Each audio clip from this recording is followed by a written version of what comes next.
We will begin now with the keynote lecture of one of the topics that cross our festival, which sort of can be wide, even vague in terms of the topics that will be treated. But we took as a kind of as an excuse, as a kind of some kind of house for each of these topics we wanted to speak about. One of these untranslatable words from that we took from an initial process of research when we were first conceiving the festival, and we worked with this wonderful dictionary of untranslatables that is edited by Barbara Kazan and Emily Apter, among others. And the word that convokes this keynote lecture and the panel that comes later is desengaño, which, as we playfully told about in the opening on Wednesday, is some kind of positive disillusionment. Would be one of the ways to restrict that meaning that is much wider and hence called an untranslatable word. And I invited a colleague of mine that I have met, that I have known actually since I was a child, Alia Trabuco, who's a young writer from Chile, because she has been very deeply engaged and involved in the process of the last year and so, last 2 years actually, of social revolts and eventually leading for an election, a referendum for a new constitution to be written. And that referendum was sort of that option, either yes or no, do you want a new constitution to be written, replacing the current one that was established in the time of the fascist dictatorship in the 80s. And so option yes won, and then it was followed by an election of the representatives that are supposed to write this constitution. And the details of this process are informed also, you'll get a gist of it through Alia's conference. And in particular, because of her involvement, because of the fact of her being a very talented young writer, a novelist, the translation into English of her first novel was in the shortlist for the Man Booker Prize, for example, in England, about 2 years ago or 3. And then, but she also studied law, so she's a lawyer, and she's had this bittersweet, contradictory relation with law. What does it mean? And in the context of this, also some kind of between utopia and dystopia that has been sort of felt all throughout Chile, and she will actually be speaking to us from Chile with Deutsche Übersetzung als Untertitel. So I leave you with Alia.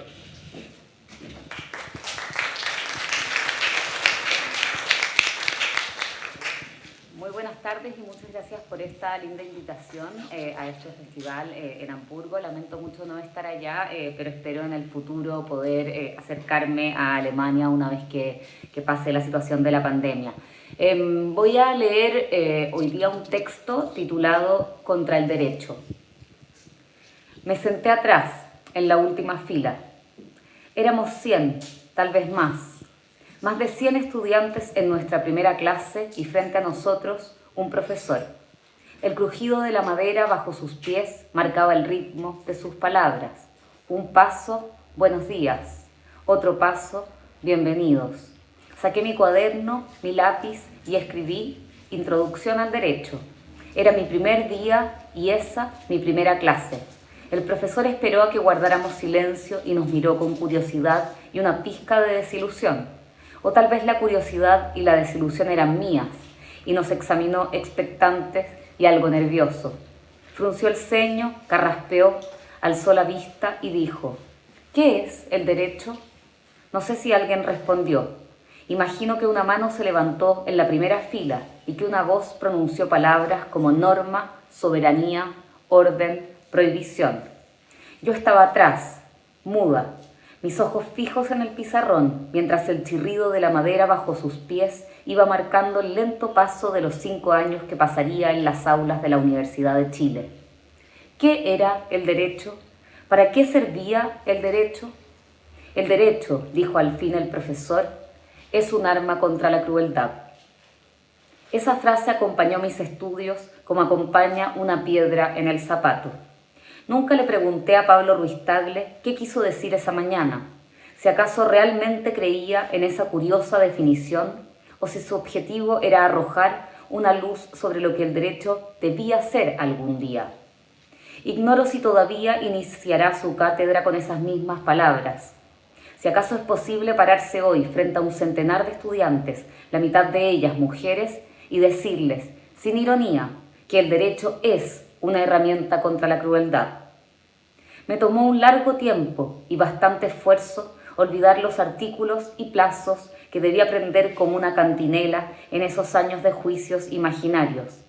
Tardé mucho en dejar atrás ese rumor de clasificaciones y jerarquías que ya Kafka había definido como un aserrín masticado por miles y miles de bocas. Pero esa frase, por más que quise, no la pude olvidar y aún reaparece con la porfía con que aparecen las promesas incumplidas. Cada vez que leo sobre un femicidio sin condena, sobre una mujer presa en Chile por un aborto, sobre otro río desviado por la minería, me vuelvo a preguntar, ¿dónde está ese derecho que prometía combatir la crueldad? Si acaso ha existido alguna vez para las mujeres y las niñas, si ha sido un escudo para los pueblos indígenas, una defensa para los migrantes, una salvaguarda para tantos territorios hoy devastados por la codicia. Y cuando además compruebo la importancia del derecho en el Chile del presente, el recuerdo de esa promesa contra la crueldad da paso a una profunda inquietud. ¿Qué es realmente el derecho? ¿A quiénes ha servido? ¿Quiénes lo susurran a los oídos de nuestros parlamentarios? ¿Cuál ha sido su rol en la acumulación de riquezas por parte del 1% de la población? ¿Su contribución a la precarización de las vidas de millones de personas? ¿Su responsabilidad en la catástrofe ecológica y en la violencia contra las mujeres? ¿Se trata de un discurso nada más? ¿De un puñado de palabras? El derecho ha sido criticado desde las más variadas disciplinas. Intelectuales como Michel Foucault, Judith Butler o Giorgio Agamben han discutido en su producción teórica sobre si el derecho es una fachada del poder político y económico, si se trata de un instrumento que cristaliza el dominio de unos cuerpos sobre otros, o de una mera pantalla donde se proyecta la ilusión de una descripción allí donde en realidad hay un prejuicio y la ficción de un consenso allí donde existe una imposición. Las críticas al derecho han sido profundas y de larguísima data, y el feminismo ha contribuido con una de las bibliografías más diversas y complejas, acaso porque la historia del feminismo ha sido también una historia contra la ley, una historia contra el dominio masculino ejercido dentro y fuera de los códigos y que ha conducido a reformas y derogaciones desde el siglo XIX hasta el presente. De allí que los saberes feministas sean fundamentales para entender la revuelta popular iniciada en Chile en octubre del 2019. Una revuelta que tuvo al feminismo como uno de sus motores y que pronto devino en una revuelta contra el derecho. Una rebelión contra la constitución política impuesta durante la dictadura de Pinochet y contra cada una de las leyes neoliberales dictadas a partir de ese momento. El clamor contra el derecho se dejó oír desde esos primeros días de protesta, cuando entre ensordecedores cacerolazos surgían algunas consignas. Fin al sistema de pensiones que privatizó la seguridad social, fin a la educación de mercado, fin a la privatización del agua, fin al modelo extractivista. Fin, decían las pancartas, no más, se leía en las paredes, y va a caer, coreaban las multitudes, anunciando en ese final, en esa caída, la siguiente interrogante. Si acaso junto con el fin de ese derecho neoliberal, si junto con la debacle de ese modelo constitucionalizado en los años 80, Otro derecho se erigiría como uno de los caminos para cimentar la imaginación política de la revuelta. La filósofa Sara Ahmed, en su libro La promesa de la felicidad, afirma que la historia del feminismo es una historia de transgresión, que enfrentadas a estructuras legales y culturales fundadas en relaciones de dominio, la resistencia del feminismo ha sido desobedecer, incumplir, infringir, quebrantar. Olvida Ahmed, en ese importante libro, que tales transgresiones no han sido la única dimensión del feminismo y que les han sucedido, una y otra vez, contundentes afirmaciones, ideales normativos que han buscado socavar las bases del dominio patriarcal y que incluso se han plasmado en leyes muy concretas en favor de la igualdad. Una breve mirada a la historia legislativa de Chile permite constatar ese movimiento pendular que va del quebrantamiento a la dictación, de la derogación a la promulgación y, más recientemente, del poder destituyente al poder constituyente. En 1934, por ejemplo, se aprueba el voto femenino para las elecciones municipales y en 1949 para las elecciones parlamentarias y presidenciales. En 1989 se deroga la incapacidad relativa de la mujer casada, estableciéndose en su lugar su absoluta capacidad legal. En 1999 se reemplaza en la Constitución el término los hombres por las personas y el mismo año se incorpora la norma hombres y mujeres son iguales ante la ley. Y en 2019, en las calles, se destituye la Constitución de Pinochet para urdirse en su lugar otro texto todavía en ciernes. Con la sospecha como motor y las leyes en su contra, el feminismo ha tenido desde sus orígenes una relación paradojal con el derecho, acogiendo entre sus pensadores a aquellas que, como Catherine McKinnon o Andrea Dworkin, definen el derecho como una herramienta de dominación patriarcal y a otras que aún confían en el discurso jurídico como arma de transformación. Esta relación paradojal se ha acentuado en Chile desde la revuelta del 2019, volviéndose el eje de los debates feministas sobre el proceso de cambio constitucional. ¿Por qué depositar, dicen algunas, las expectativas del feminismo en el mismo instrumento que ha subyugado los cuerpos de las mujeres? ¿No sería la calle el espacio apropiado para expandir la imaginación política popular? ¿No es preferible situarse siempre por fuera de la ley patriarcal que se ha fundado en principios como por la razón o la fuerza, o en el buen padre de familia como estándar de conducta? Pero ¿no sería esta, responden otras, una oportunidad histórica para incidir sobre las definiciones del propio derecho? ¿Y si esta fuera la posibilidad de escribir una constitución feminista? ¿Pero qué sería una constitución feminista? ¿Existe en alguna parte del mundo un derecho donde las palabras precedente o costumbre no sean fórmulas para perpetuar una larga historia de desigualdad? ¿Es realmente posible transformar el derecho? La Constitución es el conjunto de normas de más alta jerarquía del país. Aprendí esa definición hace ya muchos años y la he repetido cada vez que he oído titubeos sobre el vínculo entre el neoliberalismo y la Constitución chilena de 1980. Me remito entonces a recordar el germen autoritario de sus redactores y a explicar cómo ese marco normativo impide reformas esenciales para el futuro del país. Pero la Constitución, en realidad, desborda ampliamente esa definición legal y también la didáctica pirámide normativa del filósofo Hans Kelsen.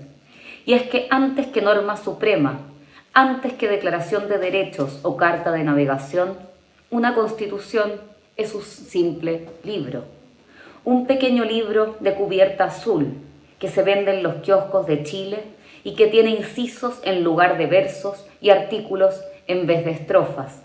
¿Y acaso esa definición, la que desacraliza el derecho y lo aproxima a la literatura, permita proyectar otra escritura en el proceso constituyente que atraviesa Chile y observar la paradoja legal del feminismo frente a la ley desde otra perspectiva? El poeta y abogado chileno Armando Uribe, en un coloquio sobre derecho y literatura donde se discutía la obra de Martha Nussbaum, dijo con su singular tono malhumorado: «La ley tiene un imperio que la literatura no tiene». Y tras una pausa agregó: La literatura persuade por la fuerza propia de las palabras. En cambio, la ley persuade y obliga porque está respaldada por el imperio, por la fuerza y el poder. La literatura tiene el poder del lenguaje y el derecho el lenguaje del poder. La distinción parece sencilla, casi un juego de palabras, que sin embargo olvida, por un lado, el poder normativo de buena parte de la literatura y el carácter ocasionalmente emancipador que puede llegar a tener el derecho. Pero de cara a la escritura de un libro que definirá a Chile como comunidad política, mientras se discuten las palabras que se grabarán en sus páginas todavía blancas, esa distinción, la que habla del poder del lenguaje y del lenguaje del poder, permite formular algunas preguntas. ¿Y si el derecho se acercara un poco más a esa literatura que reimagina, esa que reinventa, que experimenta y bosqueja otros mundos sobre el papel? ¿Y si en lugar de recurrir al poder de la fuerza, confiara esta vez en las palabras? Un punto de partida para esa escritura sería la sospecha feminista y una posible herramienta, la libertad propia de la mejor literatura. El tipo de libertad que mira la tradición como una fuente, pero no un destino, y el tipo de sospecha que no deja piedra sin voltear. ¿Cómo sería ese nuevo libro? ¿Qué palabras contendría? ¿Habría nada más que una línea que consagre la igualdad entre hombres y mujeres? ¿No podría acaso redefinir a las personas como seres interdependientes? ¿No podría enunciar otra relación entre los seres humanos y el entorno? ¿Cómo sería un derecho consciente de su responsabilidad en la destrucción del planeta? ¿Y si se cambiara el paradigma bajo el cual ha operado la ley? Voy a narrar una anécdota que me ha avergonzado durante al menos 15 años. En esas frías salas donde estudié Derecho, poco antes de mi precoz jubilación, formé parte de un grupo de estudio de sentencias de derechos humanos. Una tarde de verano, era verano, lo sé, porque la vergüenza me hizo sudar, leímos un voto minoritario de un juez brasileño que, lejos de ese paradigma del ser humano independiente y autónomo, lejos del liberalismo clásico y de su idea de individuo, admitía la existencia de una relación particular entre un grupo de indígenas guatemaltecos y sus ríos, sus bosques, sus volcanes, su tierra. Esa relación se traducía en un derecho a la postvida, el derecho a ser enterrados en un territorio que a su vez formaba parte de sus propios cuerpos. El texto era hermoso. Recuerdo haber subrayado los nombres de las aves, la descripción de las montañas escarpadas y haberme desconcertado ante la posibilidad de otra relación con la tierra, de otra forma de humanidad, de otro horizonte para el derecho. Sin embargo, durante esa reunión no me atreví a opinar. Los profesores se rieron del fallo del juez, mis compañeros lo calificaron como delirante, lo llamaron escritor frustrado e impostor, y todas las bocas se estremecieron en unas carcajadas cómplices, sincrónicas, de las que yo también participé. Esa risa, la de los abogados y abogadas, trazaba una frontera entre lo permitido y lo prohibido, lo decible y lo indecible, lo imaginable y lo inimaginable, el derecho y la literatura. Y yo quedé con esa risa tallada en la boca, grabada como una vergonzosa cicatriz. Quisiera remitirme a esa cicatriz, hablar hoy de esas carcajadas y sobre todo volver a examinar esas bocas, las bocas históricamente autorizadas para pronunciar las palabras de la ley, las bocas de los jueces y legisladores, hombres y blancos, con sus también blancas y pomposas pelucas, señalando un modelo de conducta a su imagen y semejanza, el hombre medio, el buen padre de familia, el hombre a secas. También las bocas de los parlamentarios, décadas después, pronunciando con sus voces viriles, supuestamente sabias, leyes a favor de la gran minería, de la pesca industrial, de la tala de bosques. Las mismas bocas que en el proceso anuncian que Joseph K. está detenido y frente a las cuales Kafka deja a su protagonista perplejo y mudo. Voces roncas, a veces crípticas, donde nos hemos acostumbrado a escuchar autoridad. Voces que pronuncian frases incomprensibles, técnicas y solemnes, y frente a las cuales durante mucho tiempo hemos guardado silencio o, peor aún, hemos sonreído, cómplices como sonreí yo esa tarde de verano. Voces poderosas, diría la historiadora británica Mary Beard, al reflexionar acerca de dónde percibimos poder y dónde no hemos sido entrenados a escucharlo. Voces que en esa ocasión, hace ya 15 años, yo no supe desautorizar, pero que un coro multitudinario puso en entredicho en las protestas que estallaron en Chile en el 2019. Ese coro, tras semanas de manifestaciones violentamente reprimidas por el Estado, exigió, entre otras demandas, redactar una nueva constitución que permitiera un cambio en el modelo económico instaurado durante la dictadura y profundizado por los gobiernos de la postdictadura.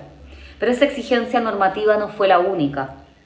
De la mano del colectivo feminista Las Tesis, en el segundo mes de las protestas, cientos de miles de mujeres corearon, primero en Chile y luego en el mundo, "El patriarcado es un juez", apuntando con el dedo a las múltiples instituciones públicas y privadas que a lo largo de siglos han normalizado la violencia y la discriminación contra las mujeres. El derecho, en sentido amplio, como discurso, como estructura, sufrió un cambio de paradigma en las calles y en las casas de Chile. Si en la Comuna de París los manifestantes quebraban los relojes para dar cuenta del fin de un tiempo, del final de una era, en la revuelta popular chilena fueron las estatuas del pasado y del presente las que cayeron de sus podios. Los conquistadores españoles, los próceres de la patria, los caballos en combate terminaron en el suelo y sobre los pedestales, nada. Un año después, ya en el medio de la pandemia que volvería dolorosamente visible el carácter interdependiente de los seres humanos, una elección apabullante confirmaría ese deseo de transformación. El 78% del electorado aprobó iniciar la escritura de una nueva constitución política y enseguida, con reglas inéditas de paridad de género y escaños reservados para los pueblos indígenas, se eligió a los 155 representantes que redactarían ese nuevo libro.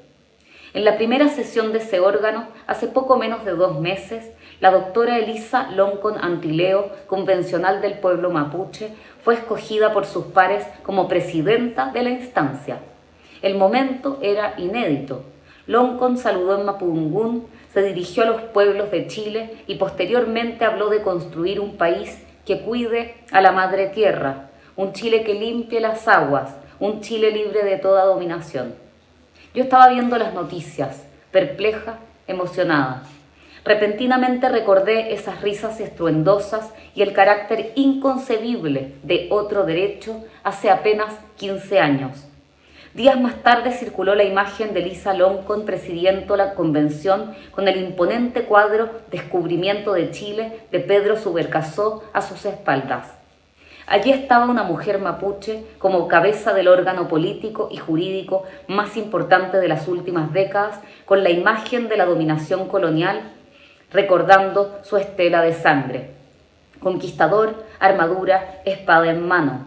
Allí estaba el pasado, el presente y el futuro en una sola escena. Allí estaba la proliferación insólita de símbolos, y allí estaba también todo el racismo de Chile comentando en las redes sociales sobre el castellano incorrecto de Loncón, la voz demasiado aguda, sin autoridad y la lengua borrada asomando entre las vocales de la lengua colonizadora. Esa voz femenina y bilingüe, para algunos, no podía encarnar el poder, o tal vez el poder comenzaba a ser lo que había sido, un atributo individual, masculino, autoritario, para comenzar una lenta y necesaria transformación. No es fácil hacer encajar a las mujeres en una estructura que de entrada está codificada como masculina. Lo que hay que hacer es cambiar la estructura, señala Mary Beard. Semanas después, Loncón arribó a la convención con varios libros bajo el brazo y sugirió ante las cámaras algo inédito: leer literatura, leer teoría, leer para ampliar el horizonte de definiciones de lo posible ante el desafío de escribir ese nuevo libro para el país. La literatura, el feminismo y toda una cosmovisión indígena largamente negada habían ingresado a un espacio nuevo de poder, o tal vez el poder ahora habitaba otros cuerpos y era, después de mucho, pronunciado por otras bocas. Este hito ya había tenido antecedentes en el movimiento feminista, cuando en 2018 las estudiantes se tomaron las aulas de las universidades de Chile exigiendo un cambio de paradigma en la educación. En ese momento las vocerías de las estudiantes no recayeron en una o dos líderes emblemáticas, sino que colectivamente optaron por vocerías rotativas, que transformaban la idea de unicidad, de singularidad, de autoridad en formas de poder colectivo. Algo así como la voz plural, coral, que aparece en El otoño del patriarca, de Gabriel García Márquez, una voz que ingresa al Palacio de Gobierno y observa el poder destituido, el salón ya vaciado del dictador. O la voz plural que asoma en la obra del Diyamel Altit, donde no es del todo posible señalar de dónde emana el coro, porque se trata de una voz que excede las dimensiones acotadas de una subjetividad. O la voz de Space Invaders, de Nona Fernández, cuando dice, cito, «Aullamos un alarido que sale más allá de nuestras bocas, una consigna inventada y convocada por otros, pero hecha para nosotros». Hablo de la voz, de las voces, de ese nosotros, nosotras, nosotres, porque ese estallido fue la revuelta también supuso redefinir la idea del coro, y ahora está por verse cómo ese coro se plasma sobre el papel, y si acaso ese gesto, el de la escritura, agotará la voz o la voz excederá el acto de la escritura. Veremos pronto si acaso ese libro, esa nueva constitución, podrá redefinir la idea de territorio, la idea de cuidado, la idea de lo humano, y trazar líneas hacia un camino de recuperación del estado del planeta. O si me estoy excediendo con tanta esperanza. Si acaso tengo excesiva fe en las palabras, en los libros, en lo que un grupo de animales humanos pueda hacer con el futuro ya casi extinto. Pero ¿qué nos queda de lo contrario? Esa es la pregunta. Vivimos un presente distópico. El mío, el de ustedes. Nuestro tiempo no permite albergar esperanzas. Mientras escribo este texto, los incendios de Grecia y del oeste de Estados Unidos permiten imaginar mucho mejor el final del planeta que cualquier reparación. Los informes de los científicos son devastadores. En Chile, desde donde hablo, el territorio atraviesa la crisis hídrica más grave de su historia. Ya no llueve aquí. Hay árboles muertos en las calles. Hay zonas de sacrificio medioambiental y miles de personas sin agua potable. ¿Qué tiene que ver eso con la ley?, dirán ustedes.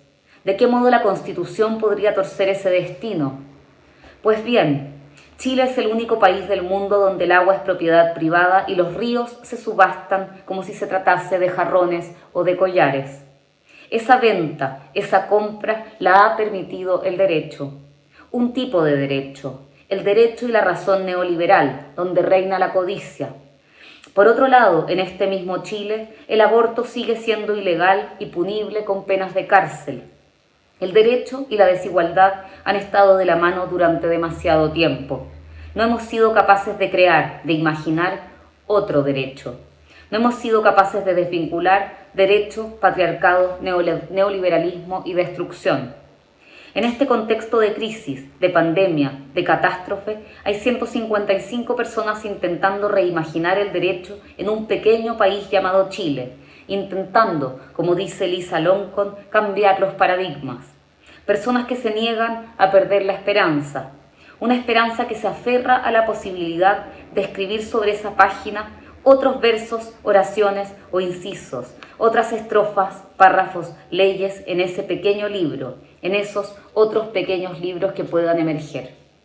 Y esa constitución, ese libro, puede ser como otros, tomar como precedente lo ya escrito o puede, por una vez, ir contra el derecho tal y como lo hemos conocido hasta ahora, contra el derecho que se dice neutral para ocultar las huellas de sus prejuicios, contra el derecho que mercantiliza la salud y los recursos naturales, contra el derecho que hizo de la educación un bien de consumo, contra el derecho que tranza las pensiones en las bolsas financieras, contra el derecho que sacraliza los tratados de libre comercio, contra el derecho que desregula aquello que debería regular, contra el derecho que se inmiscuye allí donde nadie lo necesita, contra el derecho que penaliza la autonomía sobre nuestros cuerpos, contra el derecho que abrió la puerta a la cooptación de nuestras democracias, contra el derecho extractivista, contra el derecho duradero, contra el derecho viril, contra el derecho cruel.